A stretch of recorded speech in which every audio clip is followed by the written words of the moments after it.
Hey, welcome to our vampire bat cave. This is where all the booty kicking goes down. 2, 3, 4, 5, 6, 7, 8.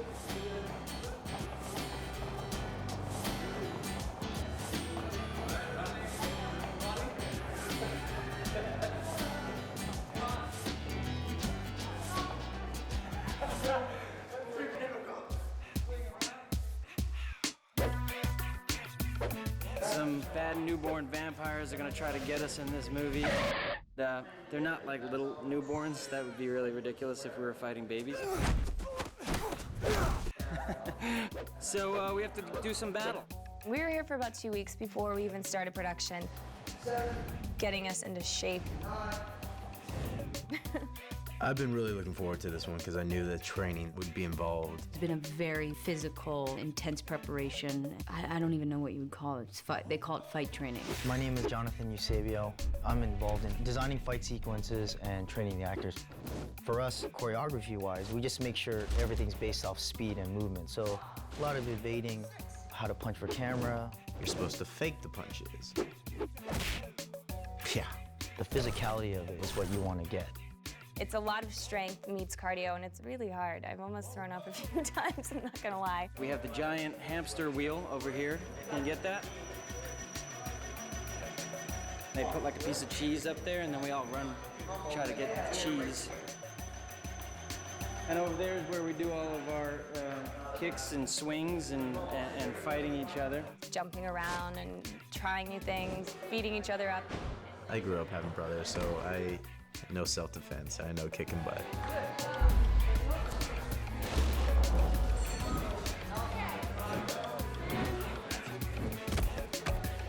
We're getting into sick, crazy shape. It's good times.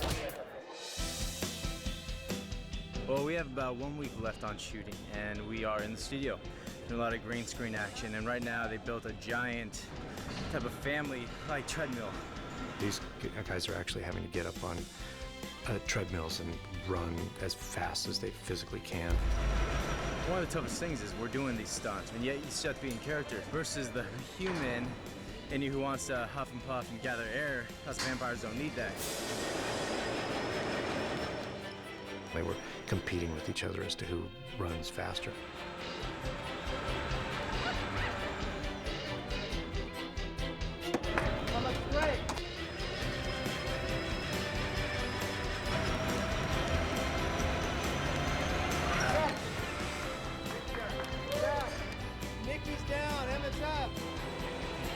I guess I was like 4 knots higher than everyone else, and then Nikki Reed was the closest to my speed. But I beat everyone, which is awesome. We really haven't been practicing and training for marathons like we're doing here, but all the training we've been doing definitely pays off. Now I can walk down the block without feeling winded, so thank you, Eclipse, for getting me in shape and teaching me how to pretend kick people's butts. If I ever get into trouble, I'll know how to pretend to kick someone's butt. I've decided to throw a party. After all, how many times are we gonna graduate high school? A party at your place? I've never seen your house. No one's ever seen their house.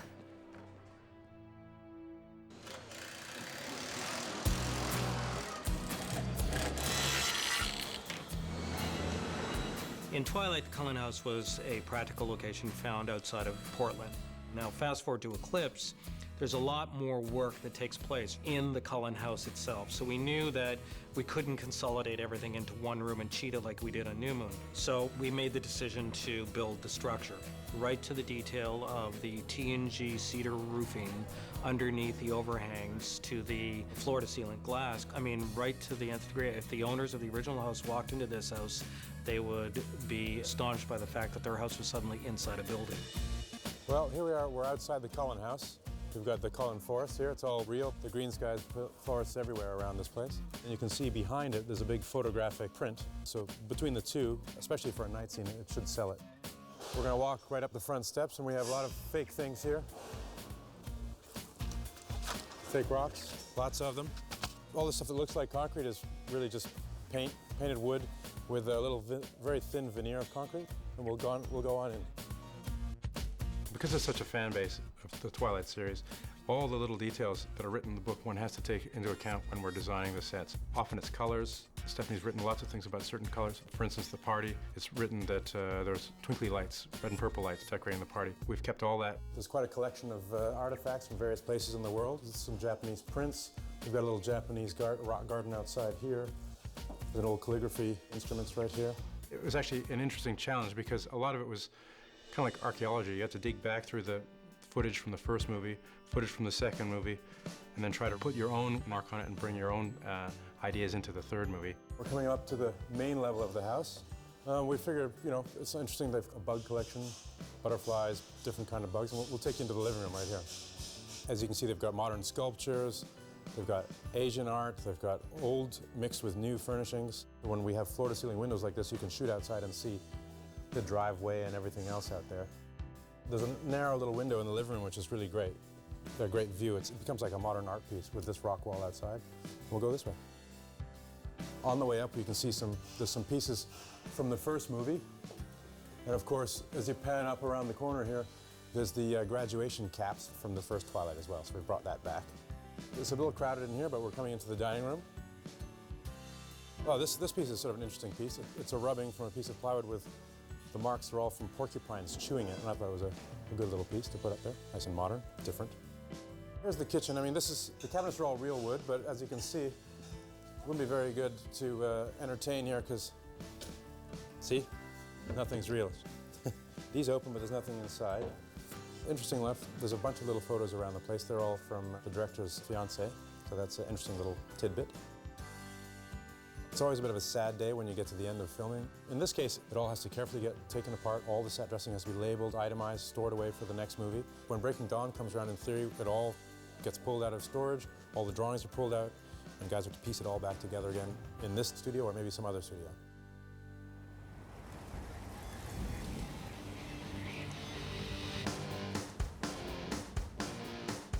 We wanted the scope and the scale of shooting on this amazing mountaintop where Edward makes their camp.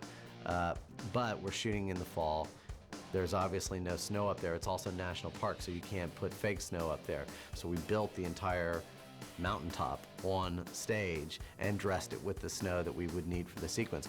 The studio space, of course, limits us to how much of the mountaintop we could use. So that is how we sort of created this bowl where the tent is and put it inside the stage and basically recreated that. I've never actually done that kind of scale of exterior set indoors before. We had probably 50 people working on it, construction, painters, and greensmen. And then, of course, the snow effects guys had to come in as well and snow everything over in the last 3 days. We were really pressed for time, but everyone pulled together and managed to get it done. I have to say, our set doesn't quite match. The saviors, when we see them prior to entering the tent, they go in before snow, and we have a big snowfall. And then we come out into a nice crisp day, and hopefully it'll all blend together at that point. We could then control the snow, we could control the light, we could control the weather, and we could then spend 3 weeks shooting the final conflict between Victoria and Edward, which required extensive amount of stunt work and wire work. It's sort of this incredible feat was accomplished, just building this amazing set so that we could film a very arduous, very complex sequence without having to be exposed to the elements of Vancouver weather in late October. Isabella Swan, I promise to love you every moment forever. Would you do me the extraordinary honor of marrying me? Yes. Bella's engagement ring, it shouldn't look like the ring that you want to go out and get tomorrow. This ring should look old-fashioned. It should look out of date. It should look unusual and kind of make you stop and say, oh, you know, that's an engagement ring. It's different. Basically, the ring was built in 4 different attempts. This is the first ring that was built, which was our first attempt. However, once they saw this, they felt it was too large and a little bit too much like a school class ring. So we moved on to the second ring and the third ring at the same time because we were in a bit of a time crunch. We ended up having one built in Portland and one built in Vancouver. Of the 2, they were happy with them but weren't exactly sold that that was the perfect ring for Bella.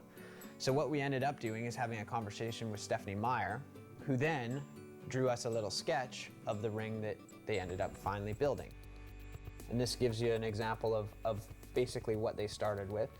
From there, they saw the wax cast and said that they wanted diamonds throughout, more of a pave style setting. And this is the final result.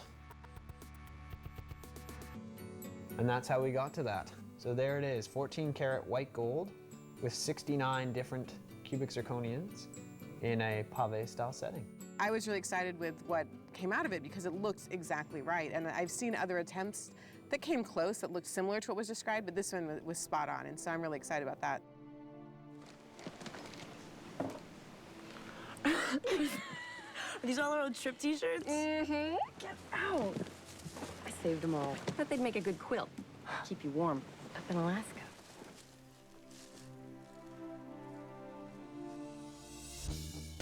And here's a look at something else that's very neat from the movie. This is the quilt that Bella's mom gives to Bella in Florida. What we did to start out was we started contacting real companies that we thought had unique, interesting looking t-shirts. So we had a graphic designer design the t-shirt, then we had a t-shirt company print them for us, then we cut them all out and then had them all stitched together, and this is what we ended up with. This is the one that they reference in dialogue, Saul's Snake in Taqueria. This is the three-headed lobster in Maine. This one here was designed by a friend of the director. Each t-shirt was acquired and then broken down and aged. Then we selected the backing color of purple because that's Bella's favorite color. The quilt was built fairly thin so that we could get into a small box for the shooting. So basically, by the time this quilt was completed, by the time we phoned around, found the t-shirts, got them all delivered, paid for them, cut them, sewed them, this was probably roughly 400 hours of work went into this quilt, and there's 3 of them in existence at this point right now.